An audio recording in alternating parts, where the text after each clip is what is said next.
जेके media एक बाणी channel देखने वाले सारे दर्शकों को तुहाडे अपने मेज़बान हरसिमरन सिंह वालों प्यार भरी सत श्री अकाल। दर्शकों, एक बाणी की कोशिश रहिंदी है कि असीं तुहानूं परस्पर ऐसी शख्सियतां दे रूबरू कराउंदे रहिए जिहड़े समाज विच अपना वडमुला योगदान दे रहे हैं, अपना वडमुला अणथक योगदान दे रहे हैं। सो अज इसे कड़ी के तहत मेरे नाल मौजूद ने सरदार रणजीत सिंह जी तोड़ा। सब तो पहला मैं ਤੁਹਾਡਾ स्वागत करदा कि तुसी अपना कीमती रुझेवें विचों साडे नाल गल करन लई इकट्ठे होए हो। वाहिगुरू जी का खालसा वाहिगुरू जी की फतेह। मैं साडे दर्शकों नूं दसना चाहांगा कि आप बतौर बाबा मक्खन शाह लुबाना सेवा सोसाइटी चैरिटेबल ट्रस्ट के बतौर मुख सेवादार होने के नाते अपना समाज विच अणथक योगदान दे रहे हैं। सो अज इस संबंध विच इन्हां दी संस्था दी की उपराले ने, की सेवावां ने, उस तो उपरंत पंजाबी माँ बोली बारे इन्हां नाल गल करांगे। सब तो पहला मैं तुहानूं पुछना चाहांगा, जिहड़ी तुहाडी सेवा संस्था है जी, इसका एक फुरना मन विच उठना कि एक संस्था बना के समाज दे विच विचरना है, ये फुरना किस तरह उठिया ते किवें इस ते तुसीं अगे मुकम्मल तौर ते काम कर रहे हो? जी वीर जी,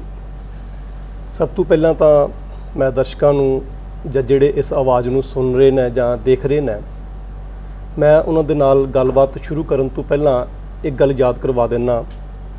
कि दुनिया दे विच जिहड़ा भी मनुख, खास करके सिख जिथे भी वसदा है,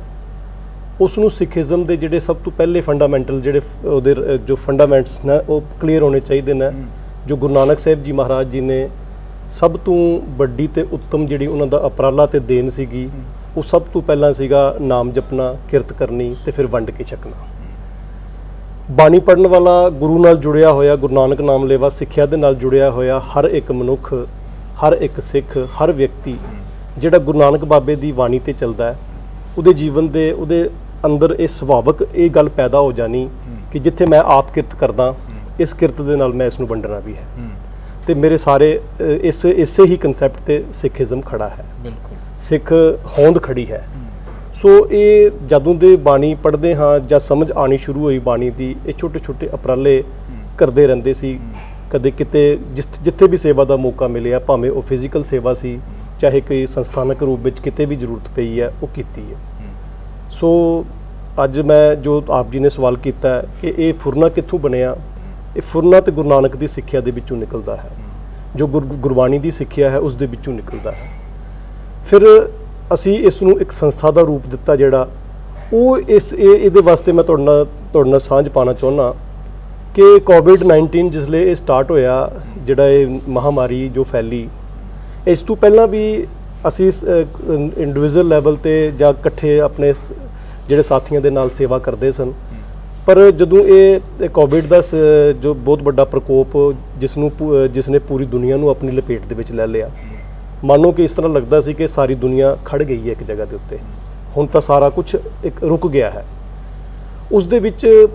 हर एक संस्था ने, हर व्यक्ति ने जो भी प्रभु परमात्मा परमेश्वर की भै भावनी विच सी, उसने योगदान दिता, कोशिश की कि भाई मैं कुछ ना कुछ अपने हथों कर सकां। किसी ने लंगर की सेवावां सांभियां, रस्त दियां सांभियां, किसी ने बीमारां नूं सांभिया, किसी ने दवाई पानी का इंतजाम किया। सो ये सारा कुछ उस वेले चल रहा सी। उहदे विच साडी संस्था, साडे वीर भी जिहड़े असी जिन्ने भी बाबा मक्खन शाह लुबाना सेवा सोसाइटी दे जितने वीर जुड़े हैं, असी रस्त पानी लैके आम प्रवासी, भावें वो भारतीय होण, जिथे प्रवासी साडे बसदे सन, जिहड़े बाहरों आके इत्थे उन्हां तक भी पहुँच की। कुछ गरीब गुरबे जिहड़े जिन्हां दे कोल साधन नहीं सन बहुत वड्डे, जां दिहाड़ीदार सन जिन्हां दिहाड़ियां बंद हो गईयां, उन्हां तक ये अप्रोच की। उस दे विच सानूं एक सब तो बड़ा जिहड़ा एक चीज़ नज़र आई, ये सारा कुछ करन तो बाद, कि जिहड़े गुरु घरां दे नाल जुड़दे लोग ने, जिहड़े गुरु घरां दे विच सेवावां निभा रहे हैं, जिहदे विच ग्रंथी साडे रागी साहबान जिहड़े उत्थे गुरु घरां विच सेवादार, जां फिर जिहड़े केवल पाठीए हन, अखंड पाठ करते हैं। जदों असी बॉर्डर बैल्ट विच गए तां उधर असी निगाह मारी, उन्हां दी कोई बहुत वड्डी पुछ पड़तीत नहीं हो रही सी। जदों असी ये वेखिया कि राशन तो देखो वीर जी मिल जाना कोई बड़ी गल नहीं हुंदी, कोई भी 5 किलो राशन दे जाएगा तो चलो कुछ पेट भर जाता, काम चल जाता। लेकिन उस दे नाल जिन्हां दे परिवार हुंदे ने उहदे विच होर बड़ियां जरूरतां हुंदियां ने। कोई दवाई लै रहा लगातार, ਕਿਸੇ ਦੇ ਬੱਚਿਆਂ ਦਾ ਕੋਈ ਕਾਰਜ ਹੈ, ਕਿਸੇ ਤਰ੍ਹਾਂ ਦੇ ਨਾਲ ਕੋਈ ਨਾ ਕੋਈ ਤਰੀਕੇ 'ਚ ਬੰਦਾ ਇਨਵੋਲਵ ਹੁੰਦਾ। ਦੁੱਧ ਵੀ ਲੈਣਾ ਪੈਂਦਾ, ਮੁੱਲ ਮਿਲਦਾ। ਸੋ ਜਦੋਂ ਅਸੀਂ ਗਰਾਊਂਡ ਤੇ ਪੋਜੀਸ਼ਨ ਦੇਖੀ ਤੇ ਸਾਡੇ ਜਿਹੜੇ ਗ੍ਰੰਥੀ ਰਾਗੀ ਸਾਹਿਬਾਨ ਸਨ, ਜਿਹੜੇ ਇਹਨਾਂ ਨੂੰ ਬਹੁਤ ਵੱਡਾ ਇਸ ਐਪੀਡੈਮਿਕ ਦੇ ਵਿੱਚ, ਇਸ ਮਹਾਮਾਰੀ ਦੇ ਵਿੱਚ ਨੁਕਸਾਨ ਹੋ ਗਿਆ ਕਿ ਸੰਗਤਾਂ ਗੁਰੂ ਘਰਾਂ ਵਿੱਚ ਆਈਆਂ ਨਹੀਂ, ਕਿਉਂਕਿ ਸਭ ਕੁਝ ਬੰਦ ਹੋ ਗਿਆ, ਖੜ ਗਿਆ ਸਭ ਕੁਝ। ਜੋ ਉਹਨਾਂ ਦੇ ਕਿਉਂਕਿ ਅਸੀਂ ਇੱਕ ਬੜੇ ਖੇਦ ਨਾਲ ਮੈਂ ਇਹ ਗੱਲ ਕਹਿਣਾ ਚਾਹੁੰਦਾ ਕਿ ਇਹਨਾਂ ਦੀਆਂ ਸੈਲਰੀ ਸਾਡੇ ਬੰਦਿਆਂ ਦੀਆਂ ਬਹੁਤ ਵੱਡੀਆਂ ਨਹੀਂ ਹਨ, ਛੋਟੀ-ਛੋਟੀਆਂ ਸੈਲਰੀਆਂ, ਇੱਥੋਂ ਤੱਕ ਕਿ ਦਿਹਾੜੀਦਾਰ ਤੋਂ ਵੀ ਘੱਟ ਨੇ। ਜੇ ਦਿਹਾੜੀ ਅੱਜ ਬੰਦਾ ਕਰਦਾ ਤੇ ਉਹ 500 ਰੁਪਇਆ ਲੈਂਦਾ, ਤੇ ਜੇ ਲਗਾਤਾਰ 30 ਦਿਨ ਕੰਮ ਕਰਦਾ ਤੇ 15,000 ਬਣਾਉਂਦਾ। ਪਰ ਅੱਛੇ ਤੋਂ ਅੱਛੇ ਵੀ ਗ੍ਰੰਥੀ ਸਾਹਿਬਾਨ ਜਿਹੜੇ ਸਾਡੇ, ਉਹ 10,000 ਤੋਂ ਉੱਪਰ ਉਹਨਾਂ ਦੀ ਸੈਲਰੀ ਨਹੀਂ ਹੈ, ਕਿਤੇ 8,000 ਹੈ, 7,000 ਹੈ, 5,000। ਮੈਂ ਇੱਥੋਂ ਤੱਕ ਵੀ ਪ੍ਰੂਫ ਦੇ ਸਕਣਾ ਕਿ ਇੱਕ ਜਗ੍ਹਾ ਦੇ ਉੱਤੇ ਸੇਵਾਦਾਰ ਦੀ ਸੈਲਰੀ ਜਿਹੜੀ ਆ 1,000 ਰੁਪਇਆ ਹੈ, 2-3,000 ਆਮ ਹੈ। ਹੁਣ ਅੱਜ ਦੇ ਇਸ ਮਹਿੰਗੇ ਸਮੇਂ ਦੇ ਵਿੱਚ ਤੁਸੀਂ ਵੇਖ ਸਕਦੇ ਹੋ ਕਿ ਉਹ ਕਿਸ ਤਰ੍ਹਾਂ ਸਰਵਾਈਵ ਕਰਨਗੇ, ਉਹ ਕਿਸ ਤਰ੍ਹਾਂ ਆਪਣਾ ਜੀਵਨ ਚਲਾਉਣਗੇ। ਤੇ ਅਸੀਂ ਇਕੱਠੇ ਹੋ ਕੇ ਤੇ ਉਹਨਾਂ ਵੀਰਾਂ ਦੀ, ਅਸੀਂ ਉਹਨਾਂ ਸੇਵਾਦਾਰਾਂ ਦੀ, ਉਹਨਾਂ ਗ੍ਰੰਥੀ ਸਾਹਿਬਾਨ ਦੀ, ਉਸ ਵੇਲੇ ਅਸੀਂ ਜਿੱਥੇ ਰਾਸ਼ਨ ਦੀ ਸੇਵਾ ਹੋ ਰਹੀ ਸੀ, ਜਿੱਥੇ ਬਾਕੀ ਜ਼ਰੂਰਤਾਂ ਪੂਰੀਆਂ ਕੀਤੀਆਂ ਜਾ ਰਹੀਆਂ ਸੀ, ਅਸੀਂ ਇੱਕ ਕੈਸ਼ 1,500 ਰੁਪਏ ਦਾ ਉਹਨਾਂ ਨੂੰ, ਕੋਈ 75 ਸਾਡੇ ਕੋਲ 100-125 ਗ੍ਰੰਥੀ ਆਇਆ, ਲੇਕਿਨ ਕੁਝ 40-50 ਗ੍ਰੰਥੀ ਵਿੱਚ ਜਿਹੜੇ ਐਸੇ ਸਨ ਜਿਨ੍ਹਾਂ ਦੇ ਕੋਲ ਸਿਸਟਮ ਸੀ, ਕੋਈ ਪਿੱਛੋਂ ਜਾਂ ਤੇ ਰਿਟਾਇਰ ਸੀ, ਕੋਈ ਪੈਨਸ਼ਨ ਲੈ ਰਿਹਾ ਸੀ, ਜਾਂ ਕਿਸੇ ਕੋਲ ਜ਼ਮੀਨ ਸੀ, ਜਾਂ ਕਿਸੇ ਦਾ ਬੇਟਾ ਕੋਈ ਕੰਮਕਾਜ ਕਰ ਰਿਹਾ ਸੀ। ਉਹਨਾਂ ਨੇ ਵਲੰਟੀਅਰਲੀ ਕਹਿ ਦਿੱਤਾ ਕਿ ਵੀਰ ਜੀ ਸਾਡੇ ਕੋਲ ਸਾਧਨ ਹੈ ਨਾ। ਜਿਨ੍ਹਾਂ ਦੇ ਕੋਲ ਸਾਧਨ ਨਹੀਂ ਸਨ, ਅਸੀਂ 75 ਗ੍ਰੰਥੀਆਂ ਨੂੰ ਕੋਟਲੀ ਸ਼ਾਹਦੁੱਲਾ ਗੁਰਦੁਆਰਾ ਵਿਖੇ ਬੁਲਾ ਕੇ ਉਹਨਾਂ ਨੂੰ ਇੱਕ 1,500 ਰੁਪਏ ਦਾ ਕੈਸ਼ ਦਿੱਤਾ, ਜਿੱਥੋਂ ਸਾਡੀ ਇਹ ਸੰਸਥਾ ਇੱਕ ਸੰਸਥਾ ਦੇ ਰੂਪ ਦੇ ਵਿੱਚ ਉੱਭਰ ਕੇ ਸਾਹਮਣੇ ਆਈ। ਜਿਵੇਂ ਤੁਸੀਂ ਦੱਸਿਆ ਕਿ ਬਤੌਰ ਜਿਹੜਾ ਤੁਹਾਡਾ ਸੰਸਥਾ ਦਾ ਨਿਰੰਤਰ ਕਾਰਜ ਚੱਲ ਰਿਹਾ ਪਿਛਲੇ ਕਾਫੀ ਦਿਨਾਂ ਤੋਂ, ਔਰ ਕੋਵਿਡ ਦੇ ਮਹਾਮਾਰੀ ਦੇ ਪ੍ਰਕੋਪ ਦੇ ਵਿੱਚ ਖਾਸ ਤੌਰ ਤੇ ਇਹ ਜਿਹੜਾ ਕਾਰਜ ਹੈ ਜੀ ਵੱਡੇ ਪੱਧਰ ਤੇ, ਇੱਕ ਵਿਆਪਕ ਤੌਰ ਤੇ ਤੁਸੀਂ ਇਸ ਦੇ ਵਿੱਚ ਆਪਣਾ ਯੋਗਦਾਨ ਦੇ ਰਹੇ ਹੋ ਜੀ। ਬਤੌਰ ਇੱਕ ਸੰਸਥਾ ਹੋਣ ਦੇ ਨਾਤੇ ਜਦੋਂ ਤੁਸੀਂ ਸਮਾਜ ਵਿੱਚ ਦੇਖਦੇ ਹੋ, ਖਾਸ ਕਰਕੇ ਮੈਂ ਸਿੱਖ ਦਰਸ਼ਨ ਦੀ ਜਾਂ ਸਿੱਖ ਮੱਤ ਦੀ ਗੱਲ ਕਰਾਂ, ਜਿਹੜੇ ਸਾਡੇ ਅਜਿਹੀ ਸਥਿਤੀ ਬਣ ਜਾਂਦੀ ਹੈ ਕਿ ਜਿਹਦੇ ਵਿੱਚ ਸਾਨੂੰ ਪਹਿਲ ਕਰਨੀ ਪੈਂਦੀ ਹੈ ਕਿ ਅਸੀਂ ਸਮਾਜ ਦੀ ਭਲਾਈ ਕਰੀਏ ਪਹਿਲਾਂ ਜੀ, ਪਰ ਬਦਲੇ ਵਿੱਚ ਸਾਨੂੰ ਅਜਿਹੇ ਜਿਹੜੇ ਸਿੱਟੇ ਨੇ ਉਹ ਨਹੀਂ ਮਿਲਦੇ, ਤੇ ਕਿਤੇ ਨਾ ਕਿਤੇ ਤੁਹਾਨੂੰ ਮਨ ਵਿੱਚ ਠੇਸ ਵੀ ਪਹੁੰਚਦੀ ਹੈ। ਜੇ ਗੱਲ ਕਰੀਏ ਜੋ ਹੁਣੇ ਹੀ ਕੁਝ ਚਿਰ ਪਹਿਲਾਂ ਕੇਂਦਰ ਸਰਕਾਰ ਵੱਲੋਂ ਪੰਜਾਬੀ ਭਾਸ਼ਾ ਨੂੰ ਵੀ ਇੱਕ ਵੱਡਾ ਧੱਕਾ ਲੱਗਿਆ ਜੰਮੂ ਕਸ਼ਮੀਰ ਵਿੱਚ, ਤੇ ਜ਼ਿਲ੍ਹੇ ਅਜਿਹੀ ਸੇਵਾ ਇੱਕ ਸਿੱਖ ਕੌਮ ਸਮਾਜ ਦੀ ਭਲਾਈ ਲਈ, ਸਮਾਜ ਦੀ ਬਿਹਤਰੀ ਲਈ ਸਮੁੱਚੇ ਤੌਰ ਤੇ ਵਿਆਪਕ ਤੌਰ ਤੇ ਕਰਦੀ ਹੈ, ਪਰ ਬਦਲੇ ਵਿੱਚੋਂ ਉਹਦਾ ਸਿੱਟਾ ਚੰਗਾ ਨਹੀਂ ਮਿਲਦਾ, ਕਿਤੇ ਨਾ ਕਿਤੇ ਮਨ ਨੂੰ ਠੇਸ ਪਹੁੰਚਦੀ ਹੈ। ਦੇਖੋ ਵੀਰ ਜੀ, ਠੇਸ ਤਾਂ ਉਸਲੇ ਪਹੁੰਚਦੀ ਹੈ ਜਿਸਲੇ ਅਸੀਂ ਜਦੋਂ ਵਕਤੀ ਹਾਲਾਤ ਵੇਖਦੇ ਹਾਂ। ਪਹਿਲੀ ਗੱਲ ਹੈ ਕਿ ਮੇਰੇ ਗੁਰੂ ਦਾ ਫਰਮਾਨ ਹੈ, ਸੇਵਾ ਕਰਤ ਹੋਏ ਨਹਕਾਮੀ। ਠੀਕ ਹੈ, ਇਹ ਸਲੋਗਨ ਹੈ ਗੁਰੂ ਦੀ ਬਾਣੀ ਦਾ, ਇਹ ਸਾਨੂੰ ਇੱਕ ਸਤਿਗੁਰੂ ਜੀ ਦੀ ਇੱਕ ਓਟ ਹੈ ਜਿਸ ਨੂੰ ਅਸੀਂ ਲੈ ਕੇ ਚੱਲਦੇ ਹਾਂ ਕਿ ਸੇਵਾ ਕਰਨੀ ਹੈ ਇੱਕ ਨਿਸ਼ਕਾਮ ਭਾਵਨਾ ਦੇ ਨਾਲ। ਬਿਲਕੁਲ, ਪਰਮਾਤਮਾ ਦੀ ਪ੍ਰਾਪਤੀ ਉਸੇ ਮਨੁੱਖ ਨੂੰ ਹੋ ਸਕਦੀ ਹੈ। ਪਰ ਜਦੋਂ ਕਈ ਵਾਰ ਵਿਤਕਰੇ ਦੀ ਗੱਲ ਆਉਂਦੀ ਹੈ, ਤੁਸੀਂ ਪੰਜਾਬੀ ਮਾਂ ਬੋਲੀ ਦੀ ਗੱਲ ਕੀਤੀ, ਤੇ ਪੰਜਾਬੀ ਮਾਂ ਬੋਲੀ ਜਿਸ ਤਰ੍ਹਾਂ ਅੱਜ ਜੋ ਸਾਡੀ ਸਟੇਟ ਦੇ ਨਾਲ, ਸਾਡੀ ਇਸ ਯੂਟੀ ਦੇ ਨਾਲ ਜਿਹੜਾ ਭੇਦਭਾਵ ਹੋਇਆ ਕਿ ਸਭ ਤੋਂ ਇੱਥੇ ਦੀ ਜਿਹੜੀ ਜੇ ਸਥਾਨਕ ਲੈਂਗੁਏਜ ਅਸੀਂ ਆਖੀਏ, ਜੇ ਸਥਾਨਕ ਅਸੀਂ ਭਾਸ਼ਾ ਕਹੀਏ, ਤੇ ਇਹ ਭਾਸ਼ਾ ਜਿਹੜੀ ਹੈ, ਇਹ ਭਾਸ਼ਾ ਪੁਰਾਣੀ ਸਭ ਤੋਂ ਗਿਣੀ ਜਾ ਸਕਦੀ ਹੈ।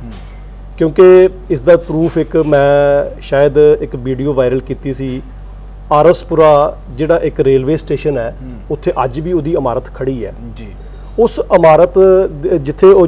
ਸਟੇਸ਼ਨ ਦੇ ਉੱਤੇ ਲੋਕ ਉਤਰਦੇ ਸਨ, ਯਾਤਰੂ ਚੜ੍ਹਦੇ ਸਨ, ਤੇ ਸਾਹਮਣੇ ਪਟੜੀ ਨਿਕਲਦੀ ਸੀ, ਉਸ ਸਟੇਸ਼ਨ ਦੀ ਇਮਾਰਤ ਅੱਜ ਵੀ ਖੜੀ ਹੈ। ਉਸ ਜਗ੍ਹਾ ਦੇ ਉੱਤੇ ਇੱਕ ਪਿੱਛੇ ਇੱਕ ਪੱਟੀ ਦੇ ਉੱਤੇ ਲਿਖਿਆ ਹੋਇਆ ਹੈ, ਉਹਦੇ ਉੱਤੇ 3 ਭਾਸ਼ਾਵਾਂ ਦੇ ਵਿੱਚ ਲਿਖਿਆ ਹੋਇਆ। ਪਹਿਲੀ ਭਾਸ਼ਾ ਪੰਜਾਬੀ ਸੀਗੀ, ਦੂਸਰਾ ਉਹਦੇ ਵਿੱਚ ਲਿਖਿਆ ਉਹਨਾਂ ਨੇ ਇੰਗਲਿਸ਼ ਭਾਸ਼ਾ ਵਿੱਚ, ਤੇ ਤੀਸਰਾ ਲਿਖਿਆ ਹੋਇਆ ਸੀ ਉਰਦੂ ਭਾਸ਼ਾ ਵਿੱਚ। ਇਹ 3 ਭਾਸ਼ਾਵਾਂ ਉੱਥੇ ਅੱਜ ਵੀ ਮੌਜੂਦ ਨੇ, ਉਹ ਨਿਸ਼ਾਨ ਜਿਹੜੇ ਨੇ ਅੱਜ ਵੀ ਸਾਨੂੰ ਲੱਭਦੇ ਨੇ। ਇਹ ਜਿਹੜਾ ਸਟੇਸ਼ਨ ਹੈ ਕਰੀਬਨ ਜੋ ਇਤਿਹਾਸ ਪੁਰਾਣੇ ਬਜ਼ੁਰਗਾਂ ਦੇ ਮੂੰਹ ਤੋਂ ਸੁਣਿਆ, ਕੋਈ 1900 ਤੇ ਕੁਛ ਦੇ ਵਿੱਚ ਦੱਸਦੇ ਨੇ 1906-7 ਤੋਂ ਬਾਅਦ ਜਿਹੜਾ ਬਣਿਆ ਹੈ, ਤੋਂ 47 ਤੱਕ ਤਾਂ ਇਹ ਚੱਲਦਾ ਰਿਹਾ ਹੈ। ਸੋ ਇੱਥੇ ਲੋਕ ਉਤਰਦੇ ਸਨ। ਅੱਜ ਨਵੇਂ ਸ਼ਹਿਰ ਆਰਸਪੁਰਾ ਦੇ ਵਿੱਚ ਇੱਕ ਸੈਂਟਰਲ ਗੁਰਦੁਆਰਾ ਆਰਸਪੁਰਾ ਬਣਿਆ ਹੋਇਆ ਬਾਜ਼ਾਰ ਦੇ ਵਿੱਚ ਜੀ। ਇਹ ਗੁਰਦੁਆਰਾ ਉਸਲੇ ਹੋਂਦ ਵਿੱਚ ਆਇਆ ਸੀ ਜਿਸ ਵੇਲੇ ਲੋਕ ਸਿਆਲਕੋਟ, ਲਾਹੌਰ ਤੋਂ ਆਉਂਦੇ ਸਨ ਜਾਂ ਅੱਗੇ ਜਾਣਾ ਹੁੰਦਾ ਸੀ, ਤੇ ਇੱਥੇ ਆ ਕੇ ਰੁਕਦੇ ਸਨ, ਤੇ ਰਾਤ ਨੂੰ ਜਿਸ ਵੇਲੇ ਕੋਈ ਟ੍ਰੇਨ ਆਉਂਦੀ ਸੀ ਤੇ ਉਸ ਵੇਲੇ ਸਮੇਂ ਬੜੇ ਵਿਖੜੇ ਤੇ ਭਿਆਨਕ ਹੁੰਦੇ ਸਨ, ਤੇ ਉਹਨਾਂ ਯਾਤਰੂਆਂ ਨੂੰ ਲੁੱਟ ਵੀ ਲਿੱਤਾ ਜਾਂਦਾ ਸੀ। ਤੇ ਇਹ ਉਸ ਵੇਲੇ ਕੁਝ ਲੋਕਾਂ ਨੇ ਸੋਚ ਬਣਾ ਕੇ ਤੇ ਇਸ ਗੁਰਦੁਆਰੇ ਨੂੰ ਹੋਂਦ ਵਿੱਚ ਲੈ ਕੇ ਆਏ ਸਨ, ਇਸ ਜਗ੍ਹਾ ਨੂੰ, ਕਿ ਯਾਤਰੂ ਜਦੋਂ ਉੱਥੇ ਉਤਰੇ ਤੇ ਸੇਫਲੀ ਉੱਥੇ ਰਾਤ ਕੱਟ ਕੇ ਸਵੇਰ ਫਿਰ ਦਿਨ ਦੇ ਉਜਾਲੇ ਵਿੱਚ ਜਾ ਸਕੇ। ਸੋ ਇਹ ਮੈਂ ਬੇਨਤੀ ਪਿਛਲੇ ਦਿਨੀ ਵੀ ਸਰਕਾਰ ਨੂੰ ਕੀਤੀ ਸੀ, ਇੱਕ ਸਾਡੀ ਅਪੀਲ ਸੀ ਕਿ ਜਿਹੜੀ ਮਾਂ ਬੋਲੀ ਦੇ ਨਾਲ ਵਿਤਕਰਾ ਕੀਤਾ ਗਿਆ, 5 ਭਾਸ਼ਾਵਾਂ ਸਾਡੀਆਂ ਸਤਿਕਾਰਯੋਗ ਨੇ, ਜਿਹੜੀਆਂ ਭਾਸ਼ਾਵਾਂ ਉਹਨਾਂ ਨੇ ਲਾਗੂ ਕੀਤੀਆਂ ਨੇ, ਉਹ ਸਾਨੂੰ ਉਹਨਾਂ ਨਾਲ ਕੋਈ ਸਾਨੂੰ ਕੋਈ ਵਿਤਕਰਾ ਸਾਡੇ ਮਨ ਵਿੱਚ ਨਹੀਂ ਹੈ। ਅਸੀਂ ਉਹਨਾਂ ਦਾ ਸਵਾਗਤ ਕਰਦੇ ਹਾਂ, ਉਹਨਾਂ ਦਾ ਅਸੀਂ ਸਤਿਕਾਰ ਕਰਦੇ ਹਾਂ। ਪਰ ਜਿਹੜੀ ਅਸੀਂ ਮਾਂ ਬੋਲੀ ਨੂੰ ਵੰਚਿਤ ਕੀਤਾ ਗਿਆ, ਇਹ ਸਿੱਖਾਂ ਦੇ ਨਾਲ ਇੱਕ ਬਹੁਤ ਵੱਡਾ, ਖਾਸ ਕਰਕੇ ਕਿਉਂਕਿ ਸਥਾਨਕ ਲੋਕਾਂ ਨਾਲ ਵੀ, ਕਿਉਂਕਿ ਮੈਕਸਿਮਮ ਜਿਹੜੀ ਬੋਲੀ 90 ਤੋਂ ਵੱਧ % ਇੱਥੇ ਪੰਜਾਬੀ ਹੈ। ਇਹ ਜਿਹੜਾ ਗਲਤ ਸੈਂਸਸ ਹੋਇਆ ਜਾਂ ਉਹਦੇ ਵਿੱਚ ਗਲਤੀ ਕਿੱਥੇ ਲੱਗੀ ਗਈ, ਇਹ ਮੈਂ ਸਰਕਾਰ ਦਾ ਧਿਆਨ ਦਿਵਾਉਣਾ ਚਾਹੁੰਦਾ ਕਿ ਤੁਹਾਡੇ ਇਸ ਮਾਧਿਅਮ ਰਾਹੀਂ ਵੀ ਕਿ ਸਰਕਾਰ ਇਸ ਬਿੱਲ ਨੂੰ ਫਿਰ ਰਿਵਿਊ ਕਰੇ, ਇਹਦੇ ਵਿੱਚ ਪੰਜਾਬੀ ਮਾਂ ਬੋਲੀ ਨੂੰ ਸ਼ਾਮਲ ਕਰੇ, ਤਾਂ ਕਿ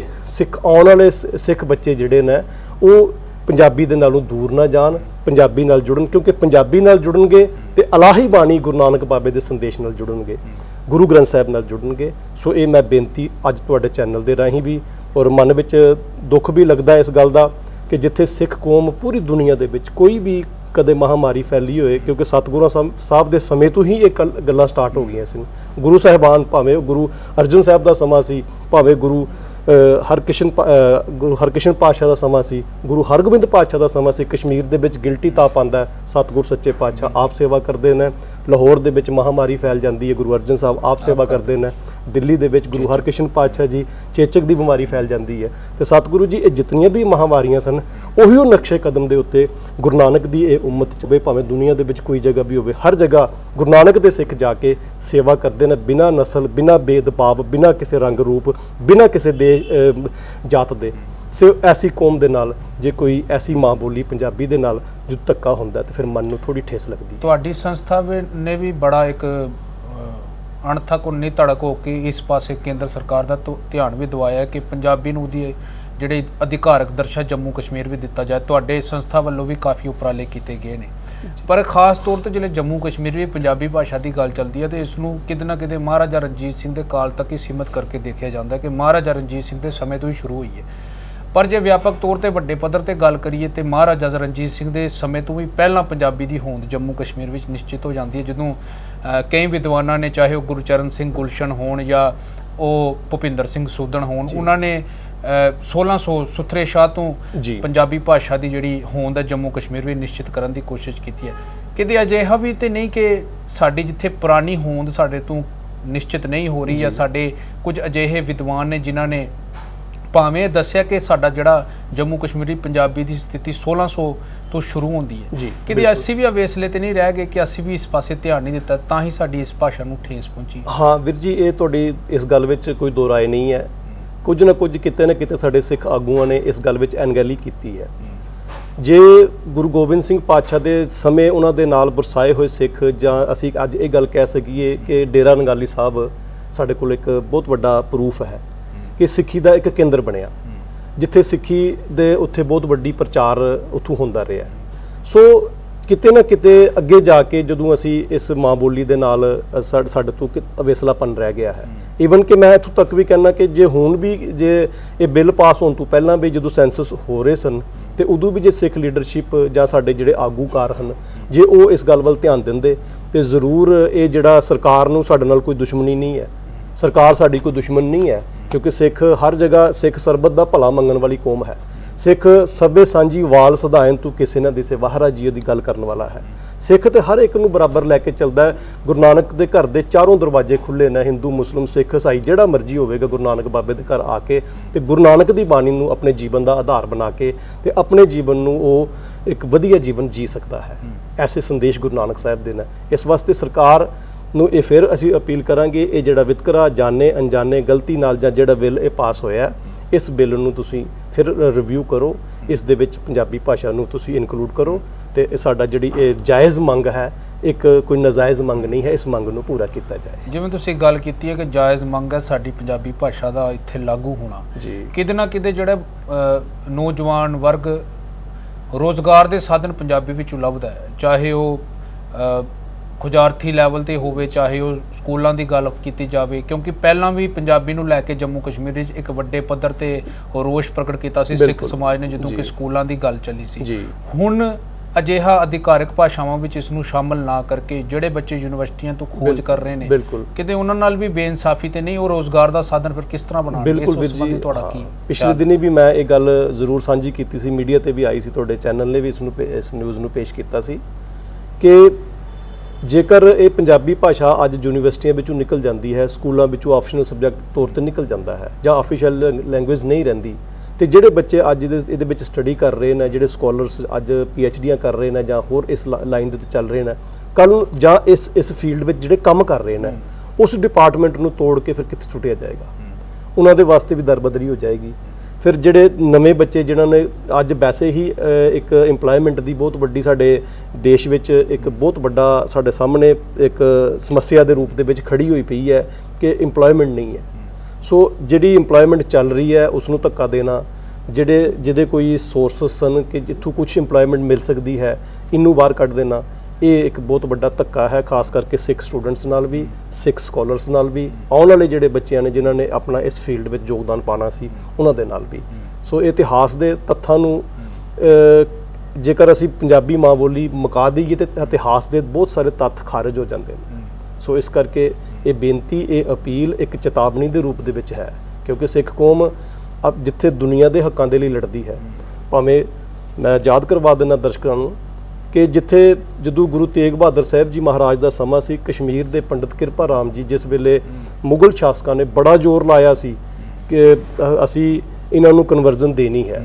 ਸੋ ਉਸ ਵੇਲੇ ਜੇਕਰ ਉਸ ਗੁਰੂ ਸਾਹਿਬ ਨੇ ਆਪਣੀ ਸ਼ਹਾਦਤ ਦਾ ਜਾਮ ਪੀ ਕੇ ਦਿੱਲੀ ਦੇ ਚਾਂਦਨੀ ਚੌਂਕ ਦੇ ਵਿੱਚ ਆਪਣਾ ਸੀਸ ਦੇ ਕੇ ਤੇ ਹਿੰਦੂ ਧਰਮ ਦੀ ਰਾਖੀ ਕੀਤੀ ਸੀ। ਸੋ ਐਸੀ ਕੌਮ ਜਿਹੜੀ ਦੂਜਿਆਂ ਵਾਸਤੇ ਮਰ ਮਿਟਣ ਨੂੰ ਤਿਆਰ ਹੋਵੇ, ਇਸ ਕੌਮ ਦੇ ਨਾਲ ਵਿਤਕਰਾ ਹੋਵੇ, ਇਸ ਮਾਂ ਬੋਲੀ ਦੇ ਨਾਲ ਵਿਤਕਰਾ ਹੋਵੇ, ਤੇ ਸਿੱਖ ਕੌਮ ਇਸ ਨੂੰ ਬਰਦਾਸ਼ਤ ਨਹੀਂ ਕਰੇਗੀ। ਠੀਕ ਹੈ, ਤੁਸੀਂ ਦੱਸੀ ਹੈ ਕਿ ਇਤਿਹਾਸ ਦੀ ਵੀ ਤੁਸੀਂ ਗੱਲ ਸਾਂਝੀਆਂ ਕਰਕੇ ਸਾਨੂੰ ਇਸ ਬਾਰੇ ਹੋਰ ਚਾਨਣਾ ਪਾ ਰਹੇ ਹੋ ਕਿ ਕਿਵੇਂ ਸਿੱਖ ਕੌਮ ਜਿਹੜੀ ਇੱਕ ਸਮਾਜ ਦੇ ਵਿੱਚ ਸਮਾਜ ਦੀ ਬਿਹਤਰੀ ਲਈ ਆਪਣਾ ਹਰ ਸਮੇਂ ਯੋਗਦਾਨ ਦਿੰਦੀ ਰਹਿੰਦੀ ਹੈ, ਪਰ ਸਿੱਟੇ ਵਜੋਂ ਉਸ ਨੂੰ ਉਹ ਚੀਜ਼ਾਂ ਨਹੀਂ ਮਿਲ ਰਹੀਆਂ ਜੋ ਉਸ ਦਾ ਬਣਦਾ ਹੱਕ ਸੀ, ਚਾਹੇ ਸਾਡੇ ਮਾਂ ਬੋਲੀ ਨਾਲ ਜੋ ਧੱਕਾ ਹੋ ਰਿਹਾ, ਵਿਤਕਰਾ ਹੋ ਰਿਹਾ। ਮੈਂ ਖਾਸ ਤੌਰ ਤੇ ਤੁਹਾਨੂੰ ਪੁੱਛਣਾ ਚਾਹਾਂਗਾ, ਜੇਕਰ ਅਸੀਂ ਰੁਜ਼ਗਾਰ ਦੀ ਗੱਲ ਕਰ ਰਹੇ ਹਾਂ ਪੰਜਾਬੀ ਭਾਸ਼ਾ ਨੂੰ ਲੈ ਕੇ, ਕੇਵਲ ਯੂਨੀਵਰਸਿਟੀਆਂ ਤੱਕ ਰੁਜ਼ਗਾਰ ਸੀਮਤ ਨਹੀਂ ਹੁੰਦਾ ਜੀ। ਭਾਸ਼ਾ ਅਜਿਹੀ ਹੁੰਦੀ ਹੈ ਜਿਸ ਦਾ ਰੁਜ਼ਗਾਰ ਨਾਲ ਇੱਕ ਵਿਆਪਕ ਤੌਰ ਤੇ ਵੱਡੇ ਪੱਧਰ ਤੇ ਸੰਬੰਧ ਹੁੰਦਾ ਹੈ, ਕਿਉਂਕਿ ਕੇਵਲ ਪੜ੍ਹਾਈ ਕਰਕੇ ਜਾਂ ਖੋਜ ਕਰਕੇ ਤੁਸੀਂ ਕਿਸੇ ਭਾਸ਼ਾ ਦੇ ਅਧੀਨ ਖੋਜ ਕਰਕੇ ਉਸ ਨੂੰ ਮੁਕੰਮਲ ਤੌਰ ਤੇ ਰੋਜ਼ਗਾਰ ਦਾ ਸਾਧਨ ਨਹੀਂ, ਉਸ ਤੋਂ ਵਿਆਪਕ ਘੇਰਾ ਲੈ ਜਾ ਸਕਦਾ, ਚਾਹੇ ਉਹ ਪੰਜਾਬੀ ਚੈਨਲ ਦੀ ਗੱਲ ਕੀਤੀ ਜਾਵੇ, ਪੰਜਾਬੀ ਖਬਰਾਂ ਦੀ ਗੱਲ ਕੀਤੀ ਜਾਵੇ, ਜਾਂ ਦਫ਼ਤਰੀ ਕਾਗਜ਼ੀ ਕਾਰਵਾਈ ਵਿੱਚ ਪੰਜਾਬੀ ਭਾਸ਼ਾ ਦਾ ਲਾਗੂ ਕਰਨਾ ਹੋਏ ਜੀ। ਆਪਣੇ ਆਪ ਹੀ ਜਿਲੇ ਅਜਿਹੀ ਗੱਲ ਜਿਲੇ ਮਨ ਵਿੱਚ ਫੁਰਨਾ ਉੱਠਦਾ ਕਿ ਜੇ ਪੰਜਾਬੀ ਭਾਸ਼ਾ ਸਾਡੇ ਇਸ ਕੇਂਦਰ ਪ੍ਰਸ਼ਾਸਨ ਦੇ ਵਿੱਚ ਲਾਗੂ ਹੋ ਜਾਂਦੀ ਹੈ ਜੀ, ਕਿਹੋ ਜਿਹੇ ਰੋਜ਼ਗਾਰ ਦੇ ਸਾਧਨ ਉਪਜ ਸਕਦੇ ਨੇ, ਜਾਂ ਕਿਹੋ ਜਿਹੇ ਸਾਡੇ ਨੌਜਵਾਨ ਵਰਗ ਜਿਹੜਾ ਹੈ ਉਹ ਉਸ ਨੂੰ ਸੇਧ ਮਿਲ ਸਕਦੀ ਹੈ, ਕਿਹੋ ਜਿਹੇ ਹੋਰ ਵਿਆਪਕ ਪੱਧਰ ਤੇ ਵੱਡੇ ਜਿਹੜੇ ਦਫ਼ਤਰ ਨੇ ਉਹਦੇ ਵਿੱਚ ਪੰਜਾਬੀ ਭਾਸ਼ਾ ਨੂੰ ਲੈ ਕੇ ਕੰਮ ਕੀਤੇ ਜਾ ਸਕਦੇ ਨੇ? ਠੀਕ, ਬਿਲਕੁਲ। ਮੈਂ ਤੁਹਾਡੇ ਸਵਾਲ ਦਾ ਜਵਾਬ ਰੱਖਣ ਤੋਂ ਪਹਿਲਾਂ ਇੱਕ ਗੱਲ ਮੈਂ ਕਹਿਦਾ ਦਰਸ਼ਕਾਂ ਨਾਲ ਸਾਂਝੀ ਕਰਦਾ ਵਾਂ, ਕਿਉਂਕਿ ਕਿਤੇ ਇਹ ਨਾ ਹੋਏ ਮੈਂ ਭੁੱਲ ਜਾਵਾਂ। ਮੈਂ ਬੜਾ ਸ਼ੁਕਰਗੁਜ਼ਾਰ ਹਾਂ ਖਾਸ ਕਰਕੇ JK ਮੀਡੀਆ ਦਾ, JK ਚੈਨਲ ਦਾ, ਕਿਉਂਕਿ ਸਿੱਖ ਕੌਮ ਦੀ ਇੱਕ ਬੜੀ ਲੰਬੇ ਸਮੇਂ ਤੋਂ ਮੰਗ ਰਹੀ ਕਿ ਸਿੱਖੀ ਦਾ ਇੱਕ ਪੰਜਾਬੀ ਚੈਨਲ ਜਿਹੜਾ ਹੋਣਾ ਚਾਹੀਦਾ ਹੈ। ਸੋ ਦੂਰਦਰਸ਼ਨ ਨੇ ਵੀ ਇਹ ਮੰਗ ਨੂੰ ਪੂਰਾ ਨਹੀਂ ਕੀਤਾ, ਜੋ ਸਰਕਾਰੀ ਚੈਨਲ ਹੁੰਦਾ ਉਸ ਪਾਸੇ ਵੀ ਸਾਡੀ ਇਹ ਜਿਹੜੀ ਮੰਗ ਸੀ ਇਹ ਪੂਰੀ ਨਹੀਂ ਕੀਤੀ ਗਈ।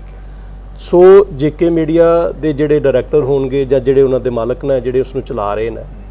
ਇਹਨਾਂ ਨੇ ਇਸ ਸਿੱਖ ਕੌਮ ਨੂੰ ਇੱਕ ਬਹੁਤ ਵੱਡਾ ਤੋਹਫੇ ਦੇ ਰੂਪ ਦੇ ਵਿੱਚ ਦਿੱਤਾ ਹੈ। ਅਸੀਂ ਇਹਨਾਂ ਦੇ ਰਿਣੀ ਹਾਂ ਕਿ ਇਹਨਾਂ ਨੇ ਸਾਨੂੰ ਇੱਕ ਬਾਣੀ ਚੈਨਲ ਜਿਹੜਾ ਦੇ ਕੇ JK ਮੀਡੀਆ ਦੀ ਤਰਫੋਂ ਸਾਨੂੰ ਸਿੱਖ ਕੌਮ ਨੂੰ ਇੱਕ ਪ੍ਰੈਜੈਂਟੇਸ਼ਨ ਦਿੱਤੀ ਹੈ, ਇੱਕ ਪਲੇਟਫਾਰਮ ਦਿੱਤਾ ਹੈ, ਇੱਕ ਮੌਕਾ ਦਿੱਤਾ ਹੈ ਕਿ ਜਿਹਦੇ ਵਿੱਚ ਗੁਰਬਾਣੀ ਦਾ ਪ੍ਰਚਾਰ ਤੇ ਪ੍ਰਸਾਰ ਹੋ ਸਕੇ, ਜਿਹਦੇ ਵਿੱਚ ਗੁਰੂ ਗ੍ਰੰਥ ਸਾਹਿਬ ਜੀ ਦੀ ਜਿਹੜੀ ਵਿਚਾਰਧਾਰਾ ਹੈ ਉਹ ਦੁਨੀਆ ਦੇ ਹਰ ਵਰਗ ਦੇ, ਹਰ ਮਜ਼ਹਬ ਦੇ ਬੰਦੇ ਤੱਕ ਪਹੁੰਚ ਸਕੇ। ਸੋ ਇਹ ਇੱਕ ਉਹਨਾਂ ਦਾ ਬਹੁਤ ਉੱਤਮ ਉਪਰਾਲਾ ਹੈ, ਜਿਸ ਉਪਰਾਲੇ ਦਾ ਸਦਕਾ ਅਸੀਂ ਅੱਜ ਇਸ 140 ਬਾਣੀ ਚੈਨਲ ਦੇ ਵਿੱਚ ਸਾਰੇ ਲੋਕ ਕੰਮ ਕਰ ਰਹੇ ਨੇ।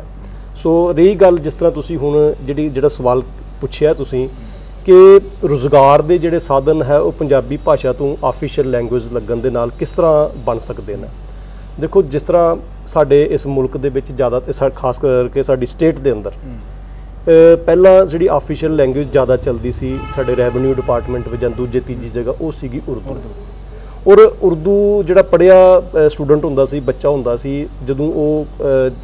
ਜੌਬ ਦੇ ਲਈ ਜਾਂਦਾ ਸੀ ਤੇ ਉਹਦੀ ਫਾਈਲ ਦੇ ਵਿੱਚ ਜਾਂ ਅਸੀਂ ਜਦੋਂ ਵੀ ਪ੍ਰੈਜੈਂਟੇਸ਼ਨ ਦਿੰਦੇ ਸੀ ਤੇ ਉਹਦੀ ਫਾਈਲ 'ਚ ਪੁੱਛਿਆ ਜਾਂਦਾ ਸੀ ਕਿ ਤੈਨੂੰ ਉਰਦੂ ਦੀ ਟਾਈਪਿੰਗ ਜਾਂ ਉਰਦੂ ਲਿਖਣਾ ਆਉਂਦਾ ਜਾਂ ਉਰਦੂ ਦੇ ਤੇਰੀ ਕੀ ਕੁਆਲੀਫਿਕੇਸ਼ਨ ਤੇਰੇ ਕੋਲ ਹੈ। ਤੇ ਜ਼ਿਆਦਾਤਰ ਰੈਵਨਿਊ ਡਿਪਾਰਟਮੈਂਟ ਦੇ ਵਿੱਚ ਜਾਂ ਹੋਰ ਗੌਰਮੈਂਟ ਦੇ ਇਹੋ ਜਿਹੇ ਡਿਪਾਰਟਮੈਂਟ ਸਨ ਜਿਹੜੇ ਉਰਦੂ ਭਾਸ਼ਾ ਦੇ ਨਾਲ ਹੀ ਕੰਮ ਕਰਦੇ ਰਹੇ ਸਨ। ਖੈਰ ਹੁਣ ਸਮੇਂ ਨਾਲ ਇਹ ਬਦਲਿਆ, ਟਰਾਂਸਲੇਸ਼ਨ ਦਾ ਯੁੱਗ ਆ ਗਿਆ।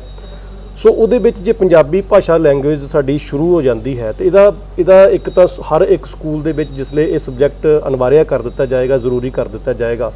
ਤੇ ਉਹਦੇ ਵਿੱਚ ਇੱਕ ਤੇ ਇੰਪਲੋਇਮੈਂਟ ਇਸ ਖੇਤਰ 'ਚ ਵੀ ਵਧੇਗੀ। ਬਿਲਕੁਲ ਠੀਕ ਹੈ। ਦੂਸਰਾ, ਜਦੋਂ ਇਹ ਆਫੀਸ਼ੀਅਲ ਵਿੱਚ ਵੀ ਆ ਜਾਏਗੀ ਤੇ ਆਫਿਸ ਦੇ ਵਿੱਚ ਗਵਰਨਮੈਂਟ ਆਫੀਸ਼ੀਅਲ ਵਿੱਚ ਵੀ ਆ ਜਾਏਗੀ। ਜੇ ਇੱਕ ਅਰਜੀ, ਇੱਕ ਚਿੱਠੀ ਕੋਈ ਹਿੰਦੀ 'ਚ ਦੇ ਰਿਹਾ ਹੈ, ਕੋਈ ਇੰਗਲਿਸ਼ 'ਚ ਦੇ ਰਿਹਾ ਹੈ, ਕੋਈ ਉਰਦੂ ਵਿੱਚ ਦੇ ਰਿਹਾ ਹੈ ਤੇ ਜੇ ਕੋਈ ਪੰਜਾਬੀ ਵਿੱਚ ਵੀ ਦਿੰਦਾ ਤੇ ਇੱਕ ਪੰਜਾਬੀ ਦਾ ਟਰਾਂਸਲੇਟਰ ਵੀ ਉੱਤੇ ਰੱਖੇਗਾ, ਇਹਦੇ ਨਾਲ ਵੀ ਇੰਪਲੋਇਮੈਂਟ ਬਣੇਗੀ। ਬਿਲਕੁਲ। ਸੋ ਇਹ ਬੜੇ ਸਾਰੇ ਤਰੀਕੇ ਨੇ ਜਿਸ ਦੇ ਨਾਲ ਇੰਪਲੋਇਮੈਂਟ ਵੀ ਵੱਧਦੀ ਹੈ, ਲੋਕਾਂ ਦੀ ਸਹੂਲੀਅਤ। ਹੁਣ ਜਿਸ ਤਰ੍ਹਾਂ ਮੈਂ ਹਾਂ ਜਾਂ ਇੱਕ ਬੰਦਾ ਨਾਰਮਲ ਇਨਸਾਨ ਲੈ ਲਓ, ਇੱਕ ਤੁਸੀਂ, ਉਹ ਸਾਰੀਆਂ ਭਾਸ਼ਾਵਾਂ ਨਹੀਂ ਜਾਣਦਾ ਹੁੰਦਾ। ਬਿਲਕੁਲ। ਇੱਕ ਗੁਰਮੁਖੀ ਪੜ੍ਹਿਆ ਬੰਦਾ ਪੰਜਾਬੀ ਪੜ੍ਹੇ ਨੂੰ ਖਾਲੀ ਪੰਜਾਬੀ 'ਚ ਲਿਖਣਾ ਆਉਂਦਾ ਤੇ ਜਦੋਂ ਅਸੀਂ ਉਹਨੂੰ ਕਹਾਂਗੇ ਤੂੰ ਭਾਈ ਇਸਨੂੰ ਇੰਗਲਿਸ਼ ਵਿੱਚ ਲਿਖ ਕੇ ਲੈ ਕੇ ਆ ਤੇ ਉਹ ਕੀ ਕਰੇਗਾ, ਫਿਰ ਕਿਸੇ ਦੂਸਰੇ ਬੰਦੇ ਕੋਲ ਜਾ ਕੇ ਲਿਖਵਾਏਗਾ, ਕਿਸੇ ਸਟੈਨੋ ਕੋਲ ਜਾਏਗਾ, ਕਿਸੇ ਕੰਪਿਊਟਰ ਵਾਲੇ ਕੋਲ ਜਾਏਗਾ। ਉਹ ਨਾ ਕਰਦਿਆਂ ਉਸ ਨੂੰ 20-50 ਰੁਪਏ ਦੇਣੇ ਪੈਣਗੇ। ਤੇ ਜੇ ਉਸ ਨੂੰ ਅਸੀਂ ਮਾਤ ਭਾਸ਼ਾ ਜਿਹੜੀ ਉਹਨੂੰ ਆਪ ਆਉਂਦੀ ਹੈ ਉਹ ਸਧਾਰਨ ਲਫ਼ਜ਼ਾਂ ਵਿੱਚ ਲਿਖ ਕੇ ਤੇ ਪ੍ਰੈਜ਼ੈਂਟ ਕਰੇਗਾ ਤੇ ਅੱਗੇ ਟਰਾਂਸਲੇਟਰ ਉਸ ਭਾਸ਼ਾ ਦਾ ਹੋਵੇਗਾ, ਉਰਦੂ ਦਾ ਟਰਾਂਸਲੇਟਰ ਵੀ ਹੋਵੇਗਾ, ਉੱਥੇ ਪੰਜਾਬੀ ਦਾ ਵੀ ਹੋਵੇਗਾ, ਉੱਥੇ ਇੰਗਲਿਸ਼ ਦਾ ਵੀ, ਹਿੰਦੀ ਦਾ, ਸਾਰੇ ਹੋਣਗੇ। ਤੇ ਜਦੋਂ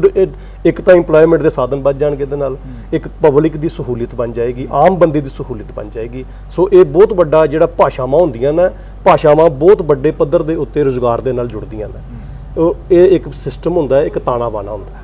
ਬਿਲਕੁਲ। ਵੀਰ ਜੀ, ਜਿਵੇਂ ਸੋਸ਼ਲ ਮੀਡੀਆ ਵੀ ਤੇ ਵੀ ਆਮ ਤੌਰ ਤੇ ਜਦੋਂ ਤੁਹਾਡੀ ਸੰਸਥਾ ਦੇ ਬਾਰੇ ਵੀਡੀਓਜ਼ ਦੀ ਗੱਲ ਚੱਲਦੀ ਹੈ, ਦੇਖਿਆ ਜਾਂਦਾ ਹੈ, ਤੁਹਾਡੀ ਸੰਸਥਾ ਦਾ ਇੱਕ ਬਹੁਤ ਵੱਡਾ ਉਪਰਾਲਾ ਰਿਹਾ ਕਿ ਜਿਹੜੇ ਲੋਕ ਨੇ ਜਿਹੜੇ ਆਪਣਾ ਜਿਹਨਾਂ ਦੀ ਸਮਰੱਥਾ ਨਹੀਂ, ਉਹਨਾਂ ਦਾ ਰਹਿਣ ਬਸੇਰਾ ਵੀ ਤੁਸੀਂ ਆਪ ਤਿਆਰ ਕਰਦੇ ਹੋ, ਤੁਹਾਡੀ ਸੰਸਥਾ ਮੁਕੰਮਲ ਤੌਰ ਤੇ ਤਿਆਰ ਕਰਦੀ ਹੈ। ਇਸ ਸੰਬੰਧੀ ਵੀ ਤੁਸੀਂ ਸਾਡੇ ਦਰਸ਼ਕਾਂ ਨੂੰ ਸਮੁੱਚੀ ਜਾਣਕਾਰੀ ਦਿਓ। ਹਾਂਜੀ ਵੀਰ ਜੀ, ਗੱਲ ਇਸ ਤਰ੍ਹਾਂ ਕਿ ਸਾਡੀ ਜਿਹੜੀ ਟੀਮ ਹੈ ਬਾਬਾ ਮੱਖਣ ਸ਼ਾਹ ਲਵਾਨਾ ਸੇਵਾ ਸੁਸਾਇਟੀ ਦਾ ਚੈਰੀਟੇਬਲ ਟਰਸਟ, ਇਹ ਪਹਿਲੇ ਨੰਬਰ ਤੇ ਟਰਸਟ ਤੇ ਚੱਲਦੀ ਹੈ ਗੁਰੂ ਦੇ ਦਿੱਤੇ ਹੋਏ ਦਸਵੰਧ ਦੇ ਨਾਲ, ਸਾਡੇ ਵੀਰਾਂ ਦੇ, ਸਾਡੇ ਸੰਗਤਾਂ ਦੇ ਦਸਵੰਧ ਦੇ ਨਾਲ। ਤੇ ਮੈਂ ਉਹਨਾਂ ਦਾ ਤੁਹਾਡੇ ਇਸ ਮਾਧਿਅਮ ਤੋਂ ਅੱਜ ਧੰਨਵਾਦ ਵੀ ਕਰਨਾ ਚਾਹੁੰਦਾ ਕਿ ਜਿਹੜੇ ਸਾਡੀ ਇੱਕ ਆਵਾਜ਼ ਦੇ ਉੱਤੇ ਸਾਡੇ ਸਾਰੇ ਕਾਰਜ ਪੂਰੇ ਕਰਵਾਉਂਦੇ ਨੇ। ਦੂਸਰੇ ਨੰਬਰ ਤੇ ਜੋ ਸਾਡੀ ਸੰਸਥਾ ਨੇ 2-3 ਬੀੜੇ ਚੁੱਕੇ ਹੋਏ ਨੇ ਕੰਮ ਕਰਨ ਦੇ, ਜਿੱਥੇ ਗ੍ਰੰਥੀ ਰਾਗੀ ਸਹਿਬਾਨ ਦੀ ਅਸੀਂ ਸੇਵਾ ਸੰਭਾਲ ਦਾ ਜ਼ਿੰਮੇਵਾਰ ਚੁੱਕਿਆ, ਉੱਥੇ ਨਾਲ ਹੀ ਖਾਸ ਕਰਕੇ ਜਿਹੜੇ ਲੋਕ ਜਿਨ੍ਹਾਂ ਦੇ ਕੋਲ ਕੋਈ ਸੋਰਸ ਨਹੀਂ ਹਨ ਜਾਂ ਜਿਨ੍ਹਾਂ ਨੂੰ ਪਿੰਡਾਂ ਦੇ ਵਿੱਚ ਜਿਨ੍ਹਾਂ ਦੇ ਮਕਾਨ ਨਹੀਂ ਬਣ ਪਾਏ, ਜਿਸ ਤਰ੍ਹਾਂ ਸਾਡੇ ਕੋਲ ਅਸੀਂ 2-3 ਮਕਾਨ ਬਣਾਏ ਨੇ। ਇੱਕ ਮੱਖਣਪੁਰ ਭਾਈ ਕੁਲਵੀਰ ਸਿੰਘ ਹੈ ਤੇ ਦੂਜਾ ਬ੍ਰਦਰ ਹੁੰਦਾ ਛੋਟਾ ਬਲਵੀਰ ਸਿੰਘ, ਦੋਨੋਂ ਇੱਕ ਸੇਵਾ ਕਰਦਾ ਗਾਡੀਗੜ੍ਹ ਗੁਰਦੁਆਰਾ ਸਾਹਿਬ ਵਿਖੇ ਆਪਣਾ ਤਬਲੇ ਦੀ ਹਾਰਮੋਨੀਅਮ ਦੀ ਸੇਵਾ ਕਰ ਰਿਹਾ ਹੈ ਤੇ ਇੱਕ ਸੇਵਾਦਾਰੀ ਕਰ ਰਿਹਾ ਪਿੰਡ ਖੋੜ ਵਿਖੇ। ਸੋ ਉਹ ਦੋਵੇਂ ਬੱਚੇ ਪਿਛਲੇ ਜਦੋਂ ਦੀ ਉਹਨਾਂ ਦਾ ਜਨਮ ਹੋਇਆ ਪਿੰਡ ਮੱਖਣਪੁਰ ਦੇ ਵਿੱਚ, ਉਹ ਇੱਕ ਟੀਨ ਦੀ ਝੌਂਪੜੀ ਵਿੱਚ ਰਹਿ ਰਹੇ ਸਨ। ਟੀਨ ਦਾ ਉਹਦਾ ਸ਼ੈੱਡ ਦਾ ਘਰ ਸੀ, ਜਿਸ ਤਰ੍ਹਾਂ ਇੱਕ ਝੌਂਪੜੀ ਹੁੰਦੀ ਉਸ ਤਰ੍ਹਾਂ ਰਹਿ ਰਹੇ ਸੀ ਤੇ ਉਹਨਾਂ ਦਾ ਕਿਸੇ ਵੀ ਕੈਟਾਗਰੀ ਵਿੱਚ ਉਹ ਫਾਲ ਨਹੀਂ ਹੋਏ ਤੇ ਅਲਟੀਮੇਟਲੀ ਉਹ ਪਿਛਲੇ 30-35 ਸਾਲ ਤੋਂ ਇੰਝ ਹੀ ਰਹਿ ਰਹੇ ਸਨ। ਤੇ ਉਹਨਾਂ ਨੇ ਇੱਕ ਰੋਸ ਪ੍ਰਗਟ ਕੀਤਾ ਕਿ ਅਸੀਂ ਪੰਥ ਦੀ ਸੇਵਾ ਕਰਦੇ ਹਾਂ, ਪਰ ਸਾਨੂੰ ਅੱਜ ਤੱਕ ਇਸ ਤਰ੍ਹਾਂ ਦਾ ਕੋਈ ਸਾਡਾ ਸਿਸਟਮ ਨਹੀਂ ਬਣ ਸਕਿਆ ਕਿ ਸਾਡੀ ਕਿਸੇ ਨੇ ਮਦਦ ਕੀਤੀ, ਔਰ ਇਸ ਤਨਖਾਹ ਵਿੱਚ ਅਸੀਂ ਨਹੀਂ ਕੁਝ ਵੀ ਬਣਾ ਸਕਦੇ, ਅਸੀਂ ਆਪਣੇ ਮਾਂ ਦੇ ਸੁਪਨੇ ਪੂਰੇ ਨਹੀਂ ਕਰ ਸਕਦੇ, ਅਸੀਂ ਆਪਣਾ ਘਰ ਨਹੀਂ ਬਣਾ ਪਾਵਾਂਗੇ।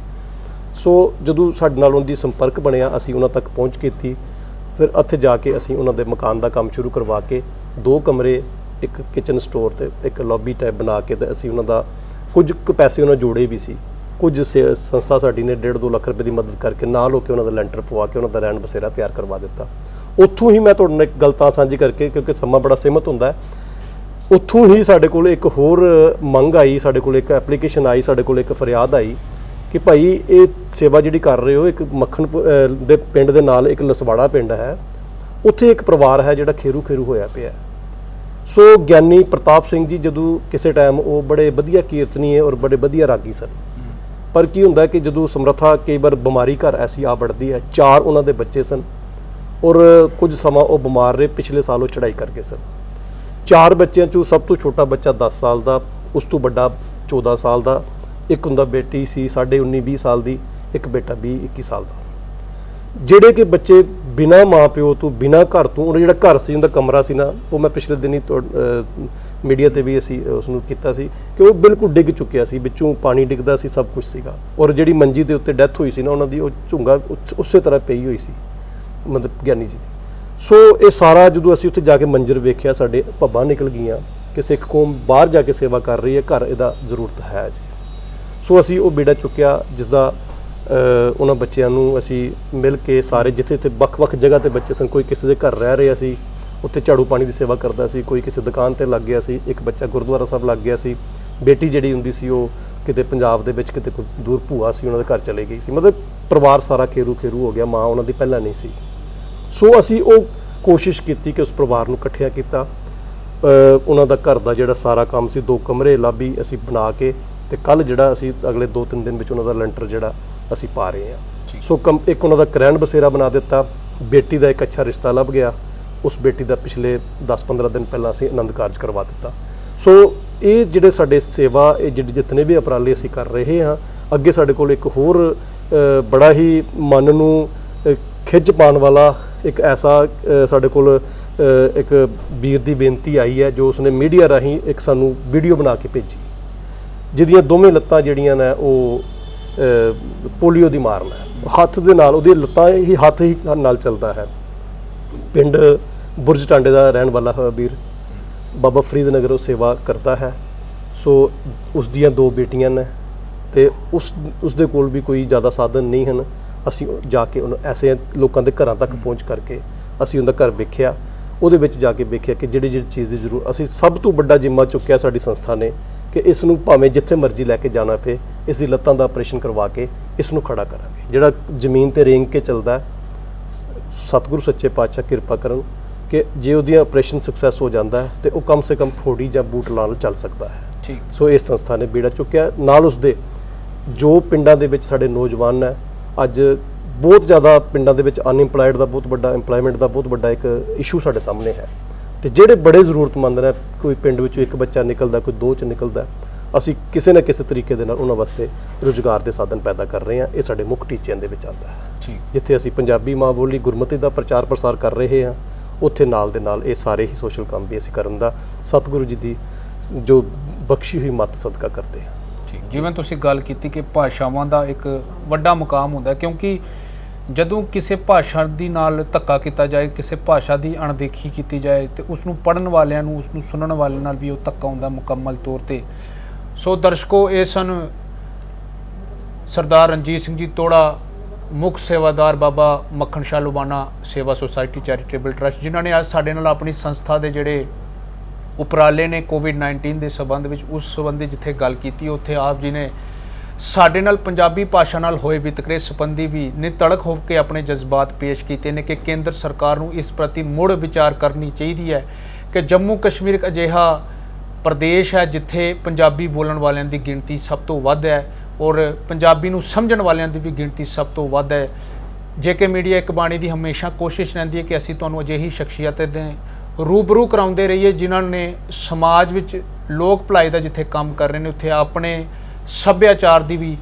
ਪੂਰਨ ਸਮਝ ਰੱਖਦੇ ਨੇ। ਸੋ ਅੱਜ ਦੇ ਇਸ ਕੜੀ ਦੇ ਪ੍ਰੋਗਰਾਮ ਵਿੱਚ ਬਸ ਇੰਨਾ ਹੀ। ਆਪਣੇ ਅਜ਼ੀਜ਼ ਹਰਸਿਮਰਨ ਸਿੰਘ ਨੂੰ ਦਿਓ ਇਜਾਜ਼ਤ। ਧੰਨਵਾਦ।